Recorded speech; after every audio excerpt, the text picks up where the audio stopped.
Mula sa mga patriarka, hukom, hari, propeta. Pantas at sugo ng lumang tipan ay umalingaw-ngawang mga tinig ng pagpaparangal at paghahanda sa pagdating ng pinakadakilang sugo at tagapagligtas. Si Jesucristong bugtong na anak ng Diyos Amang kataas-taasan. Taong 63, bago'y silang ang Kristo Jesus, sinakop at siniil ng makapangyarihang Imperyo Romano ang bansang hinirang upang supilin at patahimikin ng mga nag-aalsang mamamayan. Humirang ang emperador ng Roma ng isang katutubo na maghahari sa mabagsik at mapaniil na pamamahala ni Herodes ang Dakila. Hindi mabilang ng mga kababayang nag-aaklas at nagkasala ang hinatulan sa krus ng kamatayan. Nasa ganitong kadiliman ng bansang hinirang, ng antala ng tagapagligtas ay lumitaw. Nagdiwang ang buong kalangitan. Ipinarating sa mga dukha ang dakilang balita. Ang tatlong haring mago mula sa malalayong kaharian ang hinatid ng tala sa puot na sinilangan ng pinakahihintay na manunubos na Mesiyas. Samantala, ang mapaniil at paganong Roma sa pamumuno ni Pilato ay patuloy na nagpapahirap sa mga katutubo hanggang may naglakas loob na mag-aklasan upang may sakatuparan ang minimithing kalayaan. Kahanga-hanga pinagawa mong daluyan ng tubig, mahal kong asawa. Tila pinakamataas na at pinakamahaba sa lahat na nakita ko sa buong mundo, kahit sa Roma. Maraming salamat sa batahalang Jupiter at natapos din. Siguro naman, titigil na ang mga reklamo ng mga tagalunsod dahil sa kakulangan ng tubig. Mahigit kumulang sa kalahating milyong galong tubig ang dadaloy dyan. Mula sa Ilog Jordan hanggang sa lungsod. Masisiyahan ang mga taga-Jerusalem kapag nangyari ito. Higit ako nasisiyahan at ang aking amang Tiberio Cesar. Hindi ako nagkamali at mapapahiya sa paglakad na gawin kang gobernador ng probinsyang ito. Salamat, mahal mong asawa. Kanya nga ako nagsisikap.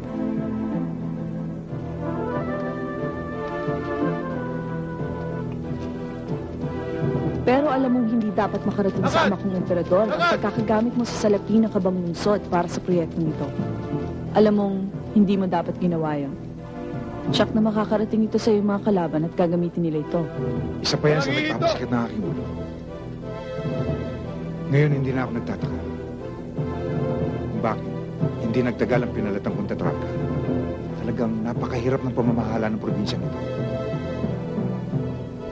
Sabihan mo mga tao mo na magsipaghanda sila. Hindi natin maaaring palagpasin ang pagkakataong ito.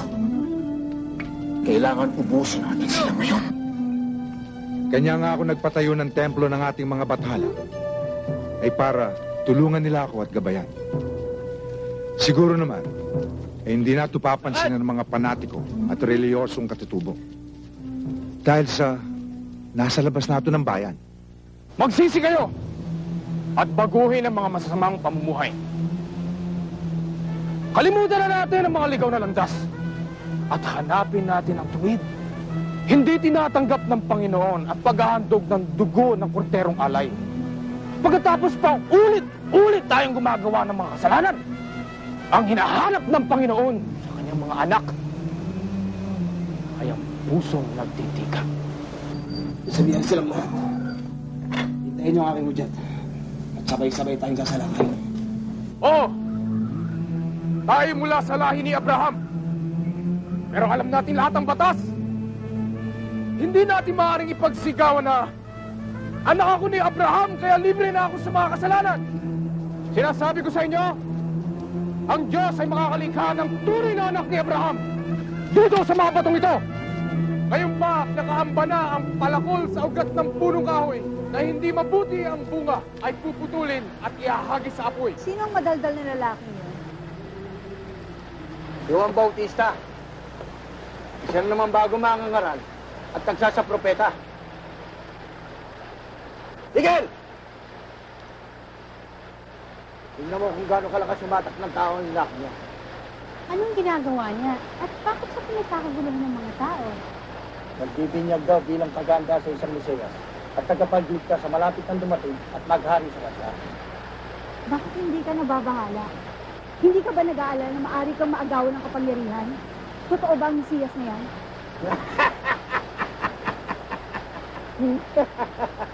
Kung totoo man yan, bakit nakukuha ko pa din? Bata pa ako'y naririnig ko na ang pagdating ng Mesiyas niya. Nang nabubuhay pa si Herodes, sinindakila ko na. Natakot ang matanda. Nang unang marinig sa mga pantas ang pagsilang ng maghaharing Mesiyas na. Kaya ang pinapatayan lahat ng bata sa kaedad ng sanggol sa Bethlehem para makatiyak siguro na walang makakagaw sa paghahari sa bansa. Nakakasiguro kaya ang Lolo Herodes na napatay niya ang Mesiyas. Isa sana yung sinahari ngayon, hindi ako. Eh hindi ka naman hari eh. Tetrarka ka lang ng Galilea at Perea. Isa sana hindi ako ang kapiling ngayon kung hindi siya haring Mesiyas. Herodes Antipas!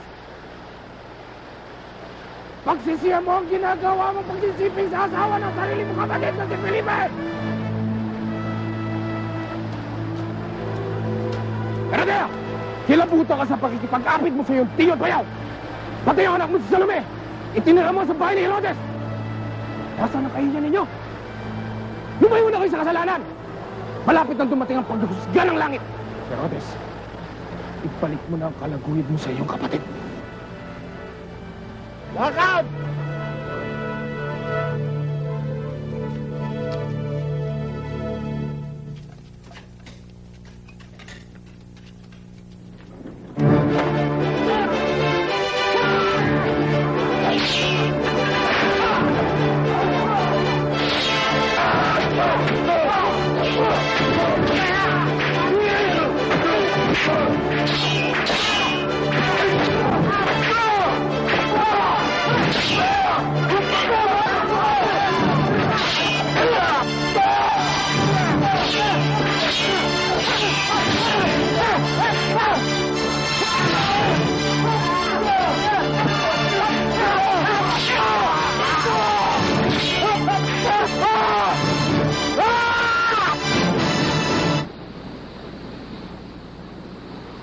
Ikaw ba si Elias?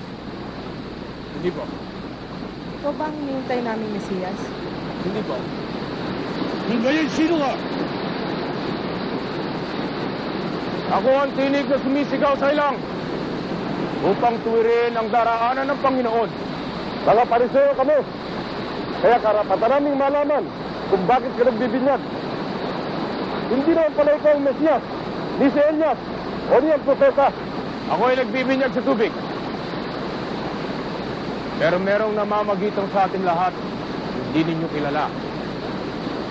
Siya ang susunod sa akin. Pero ako, kahit na kailanman, hindi karapat dapat kumalag ng tali ng kanyang panyapak.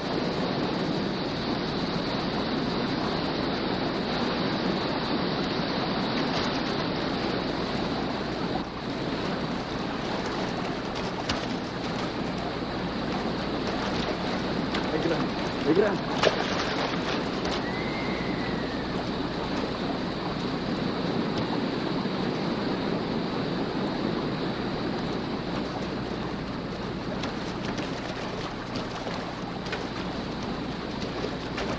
Meron bang nagawing tulisan dito? Wala.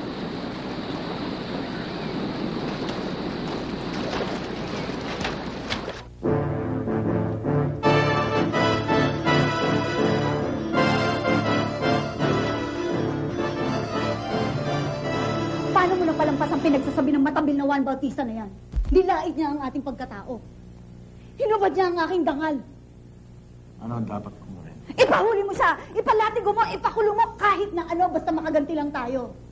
O baka naman nagsasawa ka na at ikinatutuwa mo ang kanyang ginawa. Maraming nakakakita at nakaririnig. Alam na lahat sa mga tinura ni Juan. Walang ni isa mang kasinungalingan. Paano ko si parurusa? Dahil ba sa nabubuhay tayo sa pagkakasala, papayag ka na lang na apihin ako ng kahit na sino. Ikaw rin. Pag nagulo ang aking konsensya, babalik ako kay Felipe at hindi mo na makikita sa luno. Alam ko naman eh, mahal na mahal mo rin ang anak kong dalaga.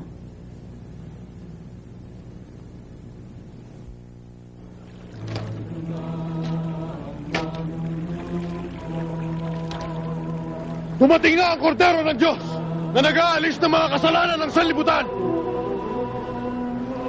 Siya ang tinutukoy ko na susunod sa akin. Siya ay siya na, bago pa ako isinilang.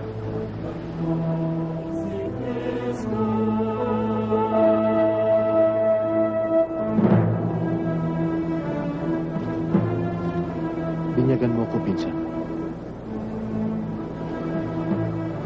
Hindi ko magagawa yun, pinsan.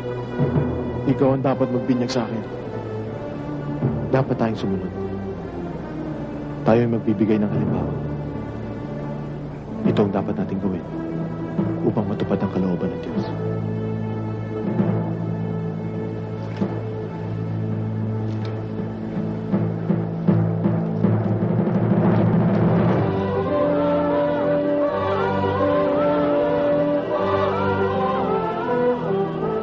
Ito ang pinakamamahal kong anak. Sa kanya'y lubos akong nalulugod.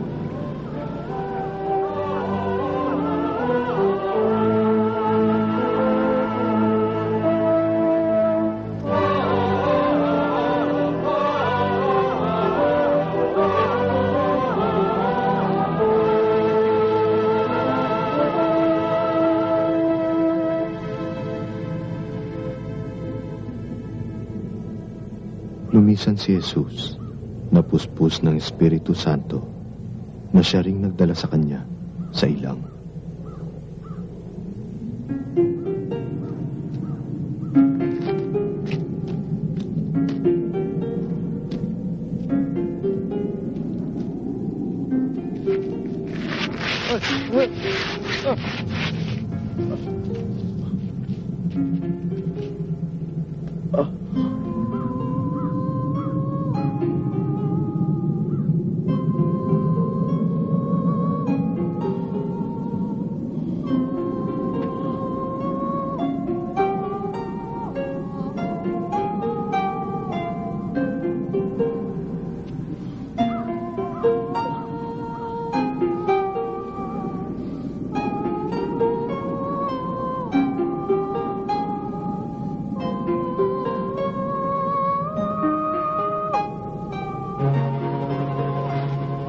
Bakit ka pa kasi nag-aayuno?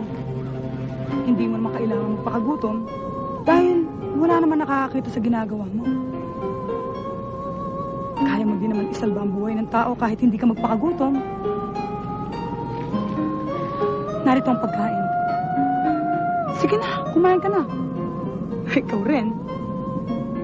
Baka hindi ka makatagal. Hindi mo magampanan kung anong inuutos sa'yo ng ulo. Mahalagang pinagdarasal ko sa aking ama. Kailangan ko mag-ayuno para pakinggan niya ako. Pero 4 araw ka nang hindi kumakain.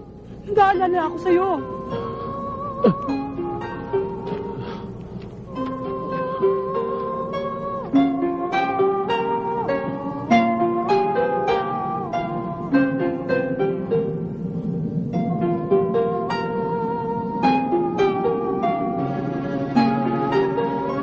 Pipilitin kung ayaw mo tong dala ko.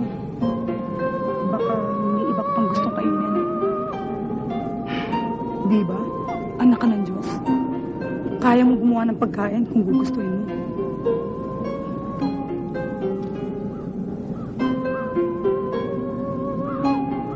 Kaya nito. Utusan mo siya maging tinapay. Sige na. Para makakain ka na.